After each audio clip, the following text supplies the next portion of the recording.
101% पास ये इंटर नवंबर एग्ज़ाम्स। जी हाँ, 101% पास। लेकिन आज मैं कोई ऐसी बात करूँगा नहीं, आज मैं आपको उल्टी बात करूँगा। आज मैं बताऊँगा 101% फेल। अगर आप ये हरकतें कर रहे हैं तो 101% अपनी मरने की तैयारी कर रहे हैं। तो आज हम थोड़े डिफरेंट स्टाइल में डिफरेंट तरीके से समझेंगे 101% पास करने का तरीका।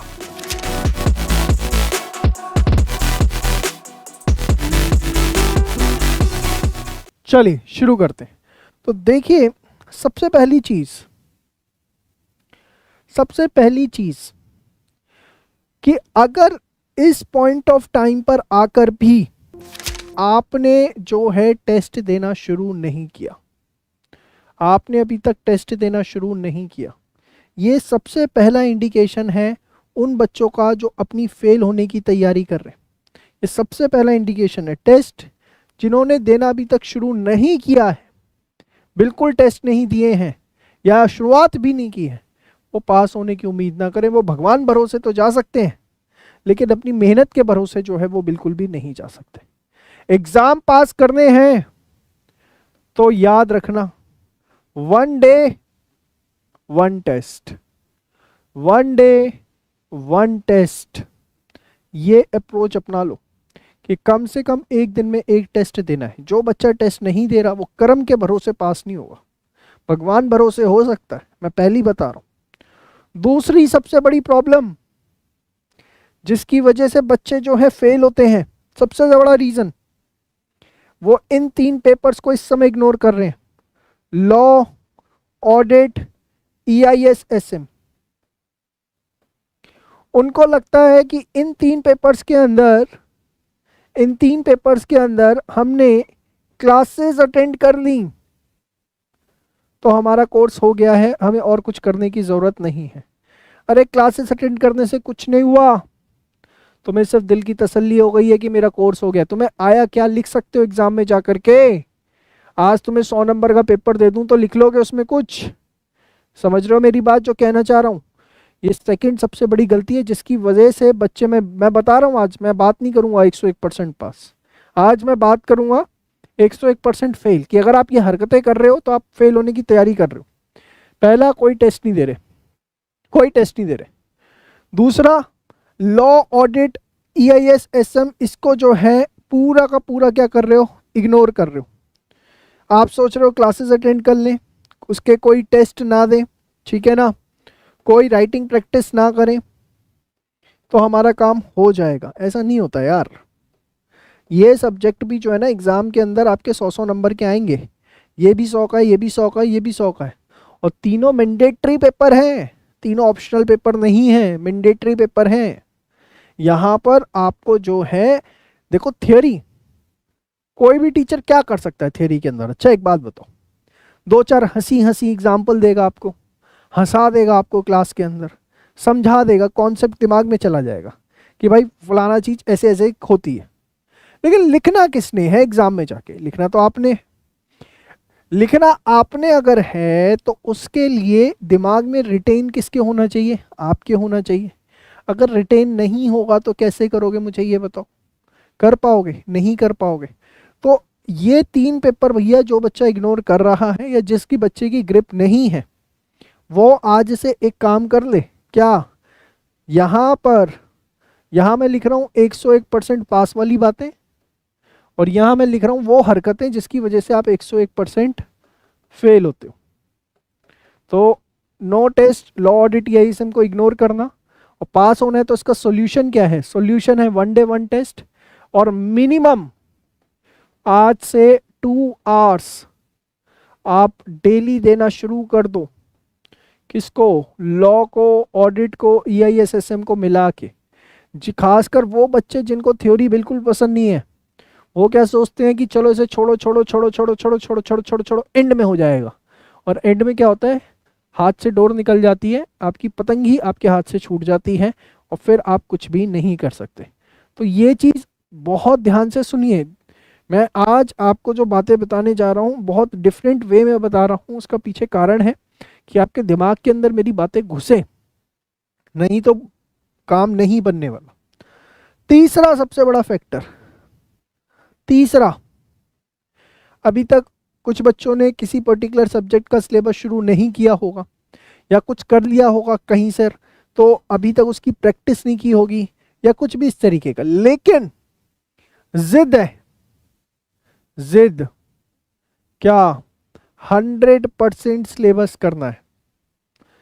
ये एक तीसरा सबसे बड़ा कारण है जिसकी वजह से बच्चा लुढ़कता है। देखो 100% सिलेबस करना बिल्कुल भी गलत नहीं है। अगर आपने शुरू से पढ़ाई करी है, अगर आपने शुरू से लग करके पढ़ाई करी है, तो आपका जो ऑटोमेटिकली सिलेबस है ना, वो एग्ज़ाम से 3 महीने पहले ओवर हो जाता है। 3 मंथ्स पहले जो है वो आपका सिलेबस जो है वो क्या हो जाता है, ओवर हो जाता है।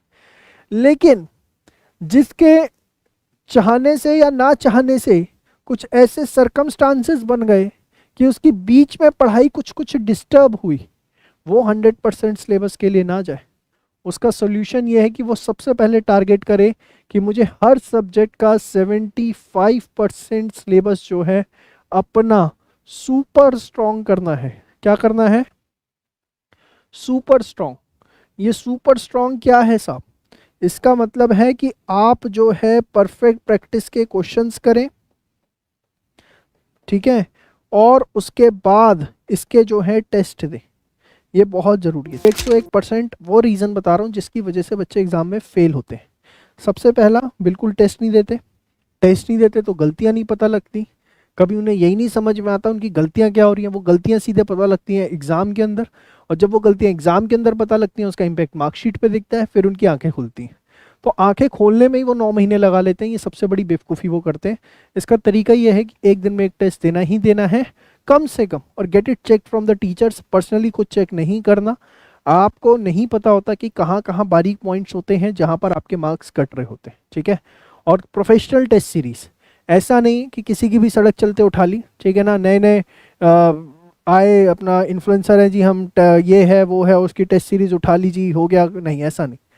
आप समझिए, एक ऐसी टेस्ट सीरीज़ जो ऑथेंटिक हो, जो एक प्रॉपर टीचर जो है आपको चेक करके दे, साथ में आपको बताए कि आपकी यहाँ यहाँ गलती है जिसकी वजह से आपके नंबर काटे गए हैं, ठीक है। कमेंट्स इस तरीके से हो।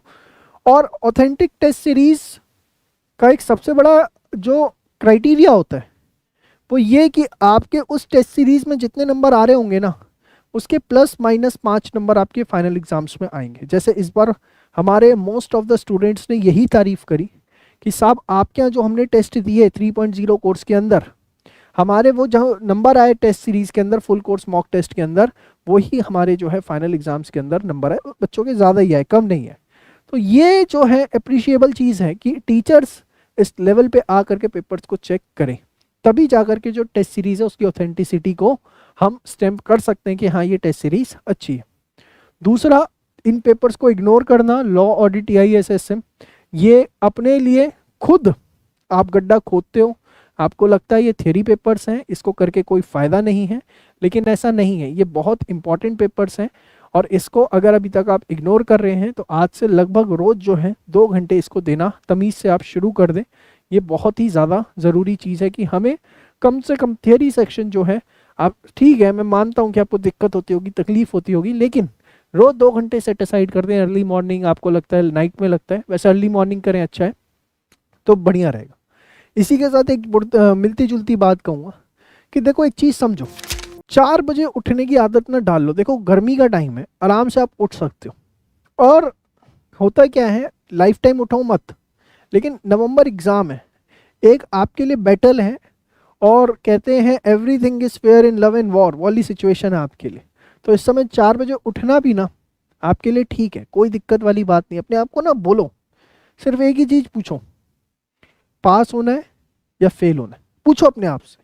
Just close your eyes right now, close your eyes right now and take a deep breath, गहरी सांस लो और पूछो कि मैं पास होना चाहता हूं या मैं फेल होना चाहता हूं। पूछो अपने आप से जरा।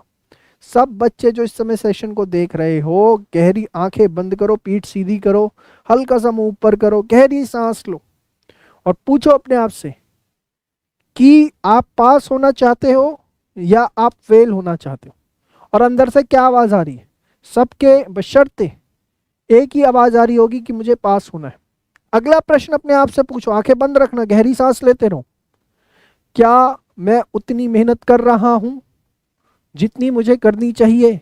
दूसरा क्वेश्चन आपसे ये है, पूछो अपने आप से। मुझे जवाब मत देना कोई भी चैट के अंदर, मुझे कोई जवाब नहीं चाहिए। मुझे सिर्फ एक चीज बताओ, अपने आप से ये पूछो। पहला क्वेश्चन आपने पूछा अपने आप से कि मुझे पास होना है या फेल, आंखें बंद रखना, गहरी सांस लेते रहो, हल्का सा मुंह ऊपर, पीठ सीधी एकदम।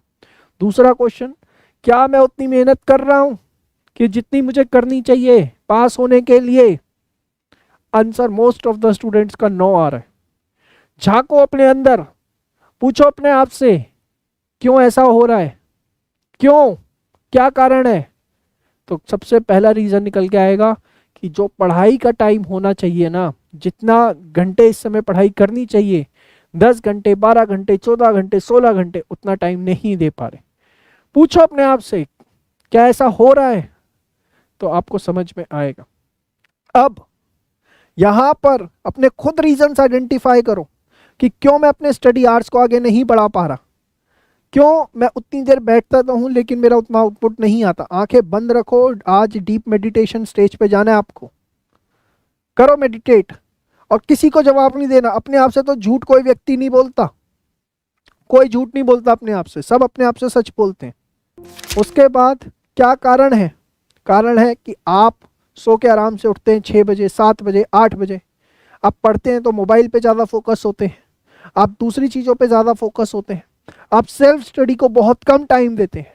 ये सबसे बड़े रीजंस हैं। पूछो अपने आप से क्या ये रीजंस निकल के आ रहे हैं या नहीं आ रहे। और जब आपको ये बात पता है तो एक आखिरी क्वेश्चन अपने आप से पूछो, क्या इन सब चीज़ों को मैं खुद अगर अपने आप पे काबू पा लूं तो दूर नहीं कर सकता? आपका आंसर आएगा यस आई कैन। मैं सुबह 4 बजे भी उठ सकता हूँ, मैं मोबाइल को छोड़ भी सकता हूँ, मैं 14 घंटे इफेक्टिवली पढ़ भी सकता हूँ। आपका जवाब आएगा। पूछो अपने आप से कि जब सारी गलतियां मेरे खुद से हो रही हैं तो क्या मैं इन गलतियों को खुद ओवरकम नहीं कर सकता? पूछो अपने आप से, पूछो आप, जवाब आएगा yes I can overcome, definitely you can.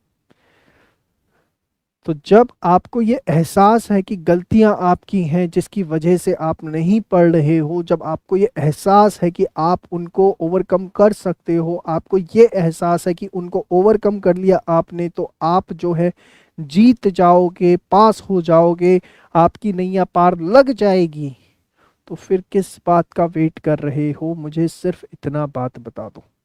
कोई वेट करने की आपको ज़रूरत नहीं है, सिर्फ आज से ठानने की ज़रूरत है कि मैं जो है पढ़ना चाहता हूँ, मैं पास होना चाहता हूँ।